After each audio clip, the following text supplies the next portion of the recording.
Hello everybody and welcome back to BeginnerJS. I'm Abrar and I'm going to be your instructor for this video. And in this video, we're going to be talking about loops. Now loops are a very useful and handy feature in JavaScript. So let's see how they work. Okay, so in this case, we're talking about loops. So what exactly are loops and how are they used in JavaScript? Well, loops are used to execute code multiple times repeatedly.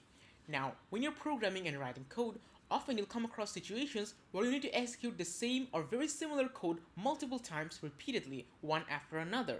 Now, in that case, you could just type in the code manually, maybe copy and paste it over and over again. However, that is not very efficient or very clean, and those are very bad coding practices. In those cases, you should try to use a loop. Loops can be used to execute the same or very similar code multiple times repeatedly. So you can just define the code once and tell the loop exactly how many times you want to execute that code. And JavaScript will automatically loop through that code that many specific times, and thus the code will be executed the specified number of times. And that is how loops are used. Whenever you need to do something repeatedly inside the application, you can use loops to automate the task instead of just manually copying and pasting the same or similar code over and over again. Let's see an example to actually clear this out. Okay, so let's create a loop. Now in JavaScript, we actually have a lot of different types of loops. We have for loops, while loops, and a lot of other types as well. But for this video, we're going to be focusing on the for loop, which is the most commonly used and simplest loop to use. So in this case, in order to create a loop, we first type in the keyword for. We're creating a for loop, so we start off with typing the keyword for. So the for is a special keyword in JavaScript which is used to denote the starting of a for loop. So we type in for, and then we have a pair of parentheses. Inside the pair of parentheses, we define three separate statements. And these three statements are separated by semicolons. So we have a first statement, then a semicolon, then a second statement, another semicolon, and then finally the third statement. The first statement inside the for loop is called the initialization statement. And the initialization statement for this loop is var I equals 0. Then you have a semicolon and then a second statement. The second statement inside the for loop is called the condition. In this case, the condition is I is less than 10. Then you have a semicolon and then the third statement. The third statement is called the final expression, which in this case is I++ or I increment. After we've defined these three statements inside the parentheses, then we define the for loop's code block. So we write a code block with starting curly brace. And inside the code block is where we define the code that we want to execute multiple times. And that will be the body of the for loop. In this case, we just want to log the string hi to the console. So we'll just type in console.log the string hi inside the parentheses and then a semicolon to end the statement. You can have almost any type of code you want inside the loop. In this example, just to illustrate, we will log the string hi to the console. However, you can have almost any type of code as you please. So we type in console.log the string hi. And this is the body of the for loop. And this is the code that will be executed multiple times. Finally, you have the ending curly brace for the code block. And with that, we have finished up our for loop. So we have a for loop, we define all the three statements, and then inside the code block, we define the code that we want to execute multiple times. So what exactly happens when this code is executed? Turns out that the string hi is logged to the console not just once, but 10 times. So how does this work exactly? We type in console.log hi only once. So theoretically, we should only get the string hi logged to the console once, like we normally would. However, in this case, for this code, we get the string hi logged to the console a total of 10 times. And that is how loops work. In this case, we created a for loop which will be executed 10 total times. How does this work exactly? Well, this goes back to the three statements that we define inside the parentheses. Now here's something that you need to remember very carefully. The first statement is the initialization statement, and this statement is executed one time before the loop starts. So whatever you put in as the initialization statement, that will be executed one time before the loop starts. So in this case, we have var I equals 0, and this code will be executed just once before the loop starts. So when JavaScript encounters the loop, the first thing that it will execute only once is that var I equals 0. Basically, it'll create a variable named I, and will assign the value 0 to the variable. So very simple, right? Before the loop, we just create the variable I and assign the value 0 to it. Then we have the second statement. The second statement is the condition, and this condition is executed before each iteration of the loop. So before the loop is iterated for the first time, meaning before console.log hi is actually executed for the first time, this condition will be executed. And the condition will be executed in a Boolean context, meaning it will either return the value true or false. and if and only if the condition returns true, then the code inside the code block will be executed once or be iterated once, and thus it will complete one iteration of the loop. So in this case, we have the condition I is less than 10. So when this loop starts, after the initialization statement, the second thing that will be executed is this condition statement. And when this condition statement is executed, I is less than 10, what will be the output? Well, we just declared the variable I and assigned the value 0 to it, right? So I is equal to 0 right now. And because I has the value 0, I less than 10 means 0 is less than 10, which we all know is true because 0 is indeed less than 10. So the condition I is less than 10 will evaluate to true, and thus because the condition evaluated to true, JavaScript will go ahead and actually execute the code once. So the code inside the code block console.log the string hi will be executed once, and thus the loop will be iterated once. And that is how we will get our first hi logged to the console. Now after one iteration of the loop, JavaScript will go back to the final expression or the third statement. For loops, the third statement or the final expression is executed after each iteration of the loop. So the condition is executed before each iteration, and the final expression is executed after each iteration of the loop. So in this case, for the final expression, we have I++ or I increment. Now the plus plus or the increment operator is an operator in JavaScript which can be used to increase the value of a variable by 1. So I has the value 0, and by typing in I++, we increase the value of I by 1.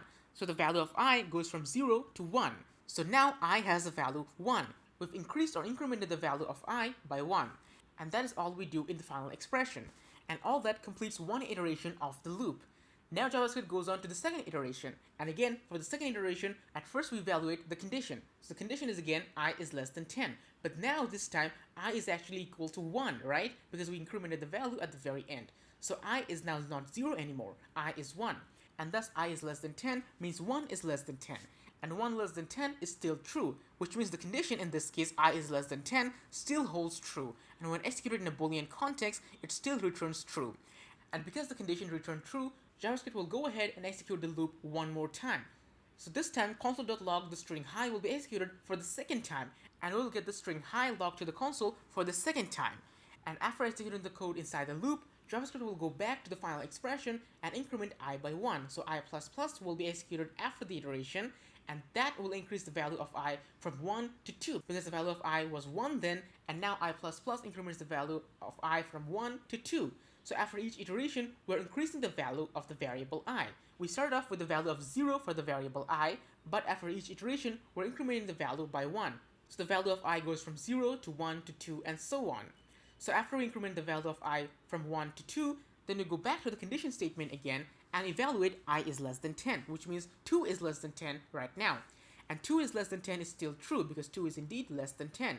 And thus the condition returns true again, and similarly, console.log hi is executed again, and we get the string hi logged to the console for the third time. Then the final expression is executed, I++, which increments the value of I from 2 to 3. And this goes on and on and on and on and on, until the 10th iteration of the loop, when in that case, console.log hi is executed for the 10th time, and we get the string hi logged to the console for the 10th and final time. Then I++ increments the value of the variable from 9 to 10, because all these times we increase the value from 0 to 1, 2, 3, 4, 5, 6, 7, 8, 9, and then after the 10th iteration, I++ means the value of I has been increased from 9 to 10. So now I is equal to 10. Then when JavaScript goes back to the condition, I is less than 10, now I has the value 10 as well.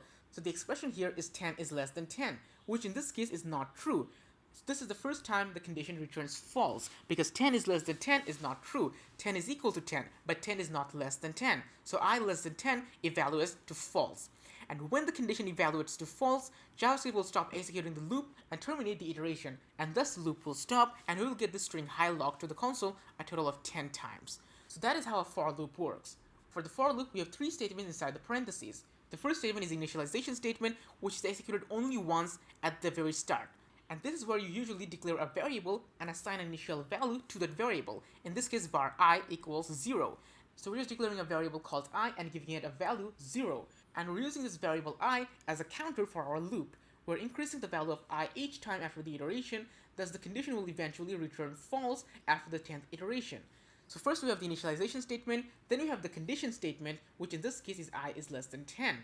And as long as this condition statement returns true, the loop will go on and on and on. But the moment the condition returns false, the loop will stop and everything will be terminated.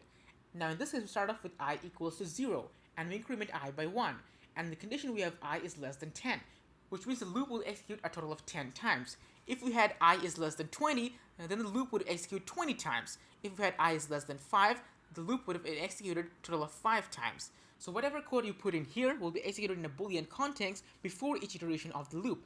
If the condition returns true, the loop will be iterated once, otherwise if it returns false, the loop will be terminated. And finally, we have the final expression or the third statement. And the third statement is usually where you increment the variable, so I++ or incrementing the value of I by 1.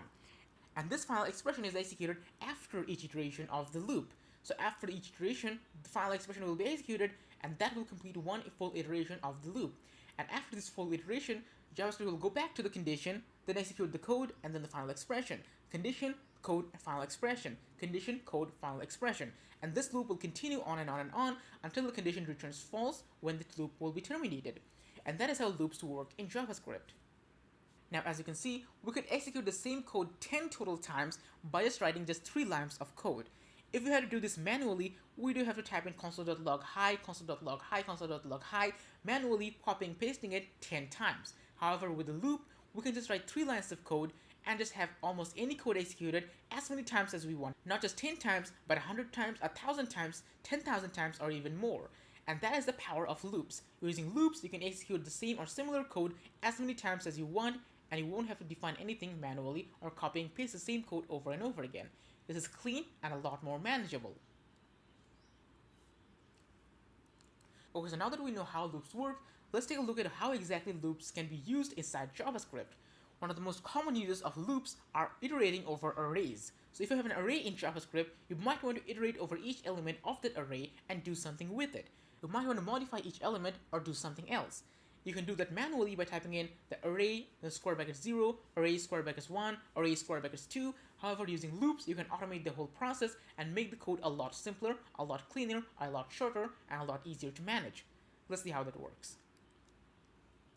So in order to start, we first declare a variable and assign an array to it. In this case, the variable name will be colors. So var colors equals the array. And inside the array, we have 3 total values, the string red, yellow, and blue. So we have a colors array with the 3 values, red, yellow, and blue. And you can access the individual elements by typing in colors square brackets 0, colors square brackets 1, and colors square brackets 2 to access the first, second, or third element, or red, yellow, and blue, respectively. That's how you usually access the different elements of an array, using the index and the square bracket notation. But if you have an array with a lot more items, and you want to do something with each item, maybe retrieve the values or modify them, then manually doing it by typing in colors square bracket 0, colors square bracket 1, colors square brackets 2, basically writing very similar code over and over again is just a chore. It's not a very good thing to do. Thankfully, you can use loops to automate the whole process. Let's see how that works. So in this case, we'll start off with the for loop. So first we type in the for keyword, and then we have the parentheses. Inside the parentheses, again, we define our 3 statements: the initialization statement, the condition statement, and the final expression. The initialization statement is basically the same as the previous example, var I equals 0. We're declaring a variable called I as our counter, and we're assigning the initial value 0 to the variable I. That is the initialization statement, and this statement will be executed at the very start of the loop. Then we have our condition. Now in this case, for the condition, we have I is less than colors.length. Now why are we doing that exactly? And that is because using colors.length automatically and dynamically gives us the correct value that we need for the loop. Now in this case, the colors array has 3 total values or elements, right? Red, yellow, and blue, which means we need a loop which will iterate 3 times, which means the for loop will need to execute a total of 3 times. So we could type in I is less than 3, just like we did in the previous example, and that would iterate the loop a total of 3 times. However, we can dynamically calculate the same value, 3, by typing in colors.length, because colors.length also gives us 3. So if you type in colors.length, that will automatically and dynamically calculate the correct value for us. I is less than colors.length means I is less than 3, meaning the loop will iterate a total of 3 times, which means we'll have a chance to iterate over the 3 items inside the colors array. And lastly, we have the final expression, which in this case is again I++ or I increment, which increments the value of the variable I by 1. So assuming you're starting with I equals 0 and incrementing I by 1 after each iteration, you can just type in I is less than the array's length or array.length in order to dynamically calculate the correct value, and that will automatically make sure the loop is iterated the correct number of times. Now in this case, as you'll see, for the counter variable, we're using the variable called I. However, you can use any variable as you please. However, by convention, most for loops use the variable named I, j, or k for the variable counter. And thus it is a good practice to follow. Okay, so after we declare the for loop and all our 3 statements, then we have the for loop's code block, or the code that will actually be executed multiple times. So what exactly are we doing here? In this case, we're typing in colors, square brackets, I. Now here's something very cool. You'll notice that the variable I starts off with the value 0, and after each iteration, it is increased by 1. So for the first iteration, we have the value 0, so the second iteration, we have the value 1, the third iteration, we have the value 2, and so on, as long as the loop continues to run. And in an array, the index starts from 0 and goes on to 1, 2, 3, 4, and so on as well.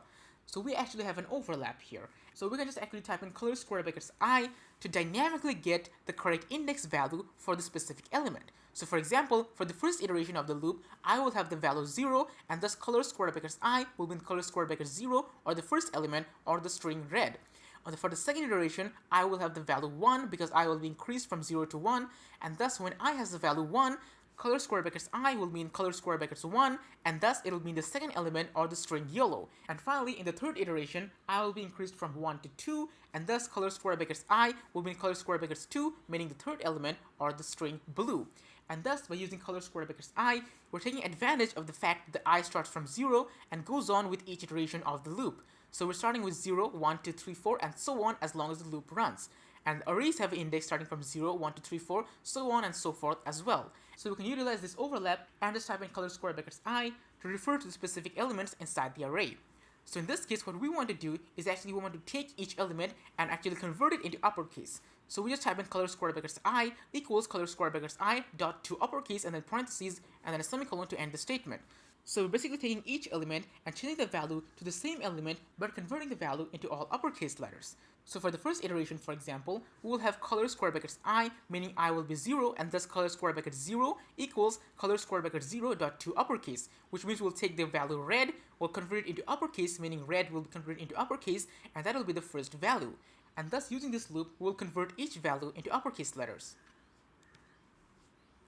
And finally, we have the ending curly brace to end the code block for the for loop. And that is how we've created a for loop to loop over each element of an array.